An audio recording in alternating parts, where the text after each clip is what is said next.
I must begin by apologizing for my absence throughout last week.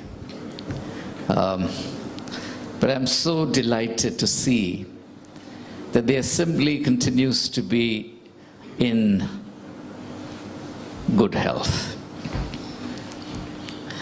By the way, this is the last week of assembly this semester, which means Thursday this week will be the last assembly.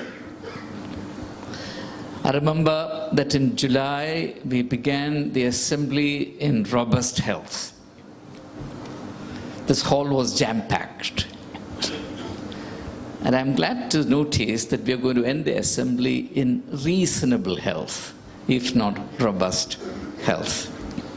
And I want to thank all of you for staying together, for taking interest voluntarily and happily in this most basic of the institutions that comprise the larger entity called St. Stephen's College.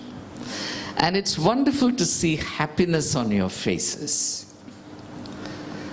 Because there was a myth till some years ago that assembly is something to be associated only with schools. These are the stereotypes that keep floating around. And it's a pity that people don't interrogate these stereotypes. I have to say this to you with as much emphasis as I can command, that it is a fundamental duty on our part to interrogate, to question all stereotypes. That's why I began this year's assembly with the word ask, question, interrogate. Now, to say that assembly is germane only to school children and that it cannot have any relevance to college and university students is the most senseless and stupid thing I have heard in a long, long time. Because you can take the assembly at various levels. When you do assembly for school children, you do it for school children.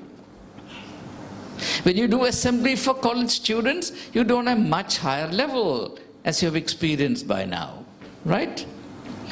And at any rate, anything is what you make of it. To say that the assembly is only like this, and it cannot be a different experience, is to say that I am good for nothing. You're actually indicting yourself. I'm glad that together we have been able to make an emphatic statement that the assembly is a wonderful thing. It's one of the best ways to get a day's work started. So I want to thank you for participating in this process of interrogating and rejecting an unhelpful stereotype, which has been recycled year after year after year. And I said it right at the beginning, you are the best batch I have admitted in 8 years. And that is obvious from the quality of your participation in the morning assemblies. I do look forward, of course, beyond the assembly this semester to getting back together with you again at morning assemblies at the commencement of the next semester. We have been looking at 2 words for a very long time, and I'm going to conclude our work with this very small text comprising 3 verbs: ask, seek. Now today I'll say something about knock, right? But before I take leave of the word seek, I must add just one more thought, which is that seeking is a rejection of smugness, of complacency, of a rather lethargic happiness with the status quo. If you're smug and complacent and comfortable with the status quo, you will never seek beyond the given. And seeking always involves what is beyond the given. Though, as I said to you at one point, even with respect to the given, we have to seek, because we have to enter into the fullness of what is given. Just as I said that the assembly can be taken at various levels. Suppose I were to conduct the assembly for a group of PhD students, my approach would still be different from what it is today. So, even with respect to what is given, we have to continually seek, because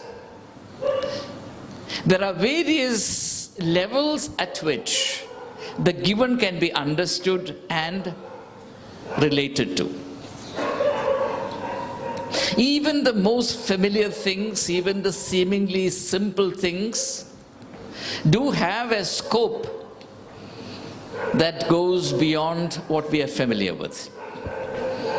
So take nothing for granted. Do not ever become complacent. Complacency is the most formidable hindrance to your personal growth.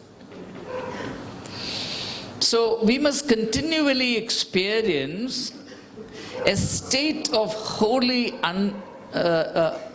dissatisfaction, unhappiness with the present state of affairs, including our own attitude to life, our own quality of engagement with whatever we are doing.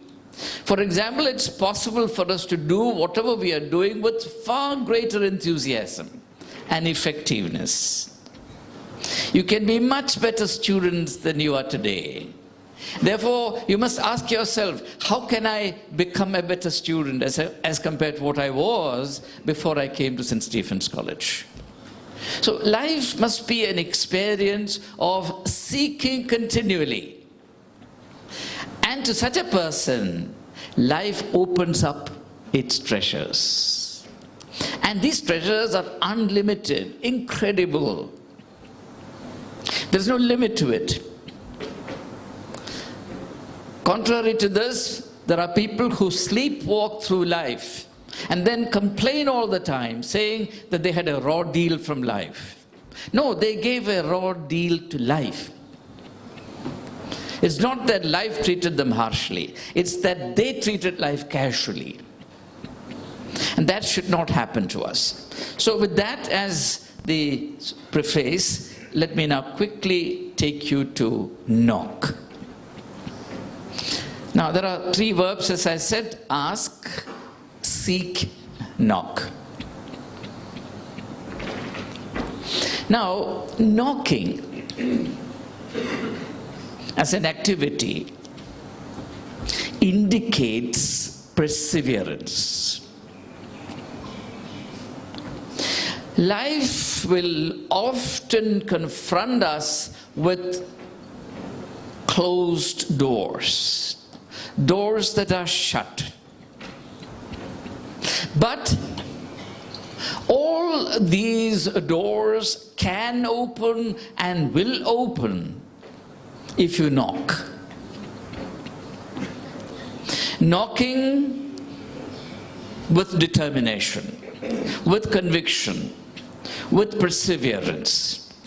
Now the question needs to be asked, why it is necessary at all to have closed doors in life?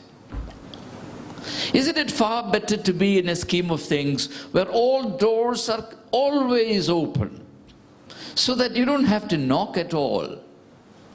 From a simplistic point of view, this might seem to be a preferable state of affairs as compared to having to cope with closed doors.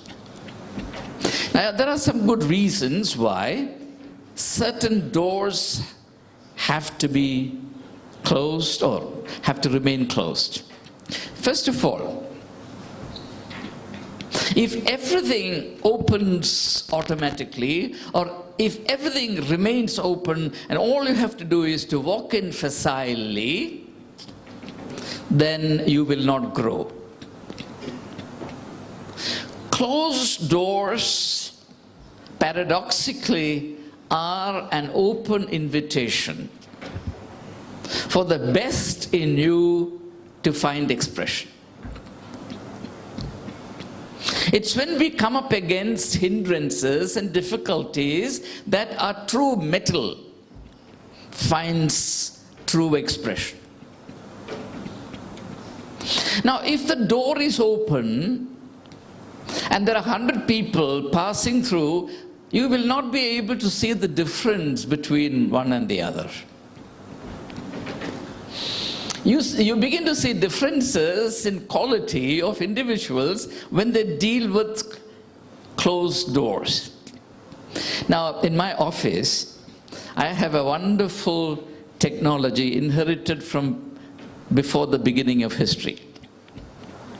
Now, the door that opens out to the corridor, front corridor, has a very obsolete and intricate lock.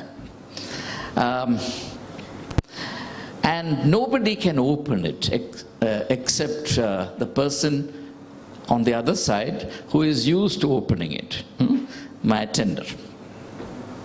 So I often watch students, both at the time of interviews, students at the time of interviews for admission, and candidates for appointments at the time of job interviews, as to how they deal with it. And it tells me a lot about the individual concerned. It's a simple thing. How do you open one flap of a door? That gives you a lot of insights into the person concerned. For example, there are some people who just turn the knob, push, and they suddenly become very, very upset. There are some people who show their nervousness. There are some people who betray their sense of disgust. But there are a few people who will persevere. If I were to give you some kind of approximate statistics, out of the 10,000 people who have tried, excuse me? Hello?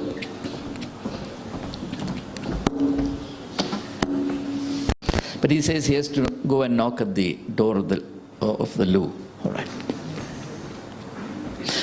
Out of the 10,000 people who have tried to open the door, you would be surprised to know that not even 5 have succeeded. I mean, it means many things. Particularly, it means one thing, and that is our practical skill, our ability to coordinate our hands and our brain is very underdeveloped. And it's a very serious matter. And the reason why our skills are underdeveloped is that we don't have to face, manage, and overcome practical problems. Our life is so easy, so we become clumsy. Easiness is a medium for breeding clumsiness. We've lost our skill with our hands. Now, there are 3 types of skills. There are manual skills, there are intellectual skills, there are spiritual skills. But whatever be the category of skills, every skill develops through repeated exercise and improves further through repeated encounters of difficulties, of graded difficulties. If you're facing the same degree of difficulty, then the development of your skill will stop at that level. The degree of intellectual difficulty you faced when you read class 1 textbooks is not the same as the degree of difficulty you faced in class 12. If it is, it's completely futile. Whereas compared to a student of class 12, for a class 1 student, the class 12 textbooks are like a door that is slammed shut. The little child will go and knock and say, well, this door will never open. The fact of the matter is that one day this door will open. One day. It may take 12 years more, doesn't matter, but this door will open. That's why it is necessary to knock. And I want to emphasize this because we are living at a time when the entire way of life that we have adopted is based on the easygoing lifestyle, based on avoidance of difficulties. And this is the main reason why we have failed to develop patience. People are today going around with short fuses simply because of this. We have not developed patience because of the lifestyle that we have led. It is extremely important to have closed doors.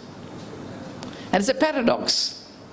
As I said a short while ago, the paradox is that closed doors are really the entry points to something better and greater. Right?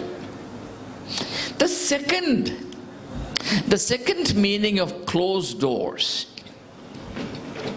See, it's not the case that every closed door opens or that every closed door should open.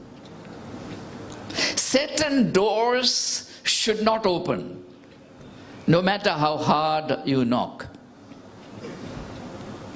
There are certain doors that should not open. Not everything that we deem desirable is healthy or helpful in the long run. And this is something that young people find difficult to accept, because in this generation, people believe that there should be no hindrance to the free exercise of their will. As philosophers continually warn us, we are living in an age not of thinking but of willing. And young people mistake willing for thinking. And they do not want their wills to be checked by anything. And they react violently, destructively against any hindrance to their will. And I say this to you with a world of experience behind my words, that it's important that certain doors don't open. And therefore, when you knock, you must seek. You understand what I'm saying? Seek even as you knock. Or knock seekingly. Is that clear? Otherwise, you go on knocking, and all you achieve in the process are bleeding knuckles. You should develop the discernment to distinguish between the doors that are good for you to be opened and the doors that are to be avoided. Seek the difference between the two. Develop discernment. Right? Many years from now, you will remember these words of mine because of your own experiences and say, in hindsight, in retrospect, thank God, certain doors did not open when I knocked. You will also say, thank God, I had the patience and the perseverance to keep knocking until certain doors opened. Again, the paradox of life is doors not opening is as beneficial to you or to me as doors opening. But the difference between the two can be experienced, understood only through personal experience. Unless you go through it, this is only theory that I speak to you, but please understand, whatever I say to you, whatever I have said to you, every word in the assembly in the last several months, every word is based on, derived from my personal experience. I do not speak on bookish knowledge. Yes, I read as much as I can, but I test every insight from books against my experiential knowledge. So there are three words, and now you will see that there is a gradation. We begin with asking, developing the discipline of subjecting everything to the light of reason and common sense. Asking. I made a distinction between asking and rebelling, you remember? Asking and attacking. So, asking, we learned, is a responsible exercise fundamental to our intellectual and spiritual well-being. Now, it's because this responsibility to ask is discouraged in the domain of religion that superstitions and religious obscurantism flourish in our country. The most obscurantist notions are so vehemently supported and asserted by the most educated class in this country because education did not develop the discipline of asking. Or we have been trained to think that the domain of religion, the domain of faith, is beyond reason. Whatever is beyond reason is irrational, it is harmful to your growth. Whether it is religion or politics or culture or education makes no difference. Everything has to stand the scrutiny of reason.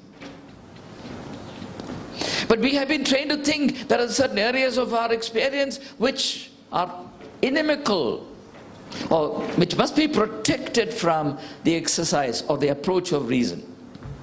I don't know how we can subscribe to these notions. Ask. Demand an explanation. Demand the logic for whatever you are required to believe. Do not insult your intelligence by blindly lapping up whatever other people say. What right do they have to impose their will on you, their stupidity on you? Do not ever accept anything on blind faith. And I said to you 3 months ago that blind faith is faith that makes you blind. It's not an achievement to become blind. So ask, but ask seekingly. Don't ask with a closed mind. Don't ask in a state of prejudice, bias. Don't ask in order to attack. Ask in humility. Seek in humility. Ask seekingly. Now, if you look at the structure of this passage, there are three verbs, as I said: ask, seek, knock. Seeking is right in the middle of asking and knocking. What it means physiognomically is that seeking must be common to asking and knocking. If you do not ask seekingly, if you do not knock seekingly, then the outcome will be harmful to you. Okay? So finally, of course, as I said, knock at the door of life. But remember that not every door needs to open. And if certain doors do not open at a certain point in time, and there is no scientific formula for distinguishing one from the other. It can only be distinguished from your spiritual intuition. At a certain point in time, you will realize whether this door is actually meant for you or not. And that decision is a matter of awesome responsibility between you and your Creator. Nobody else has any right to interfere with that decision. And one of the great mistakes we commit is that the moment we get into the slightest of problems, we run to somebody or the other for guidance. There are so many people who are very keen and eager, very liberal with their advice. They have nothing to do with your destiny. No other person has any insight into your predicament at that point in time. You and you alone, in a state of awesome responsibility to your Creator, can decide whether to continue to knock at this door or whether to move on. Otherwise, what will happen is you will stand there knocking for the rest of your life, and you will never reach your destination. What is important is not that every door should open. What is important is that you reach your destination. Do you believe that you have a destination? Everyone? Without that, life is meaningless. There is a destination. It is this destination that makes the journey of life enjoyable and exhilarating. And it's when people have no intuition about the destination to which they are headed that they drift in their life from day to day. And that's the worst form of life. That's the kind of life which turns or degrades life into a burden. So the antidote to this kind of life, meaningless, dull, drab life, is a life that is punctuated. Life that is empowered, enlivened by the discipline, comprehended in 3 simple verbs. What are they? Can be repeated loudly together? Ask, seek, knock. What a beautiful thing it is. This is what life is, my friends. All right? And this is actually the quintessence of education. If education does not prepare you to practice this most quintessential discipline of leading a meaningful life, it is of no use whatsoever. And that's the reason why I spend a lot of time on these basics, because we are living at a time when people are experts in everything else, experts in meaningless things, but ignorant about the basics. Let me end today's assembly with an image. Have you seen a squirrel? Gilheri? Is that the word in Hindi? Gilheri or Suneri? Gilheri, all right. So now imagine a squirrel, a Gilheri, in a revolving cage. Can you imagine this? Where is the squirrel? In a revolving cage. Now, you will see the squirrel, athletic as it is, energetically athletic as it is, running desperately.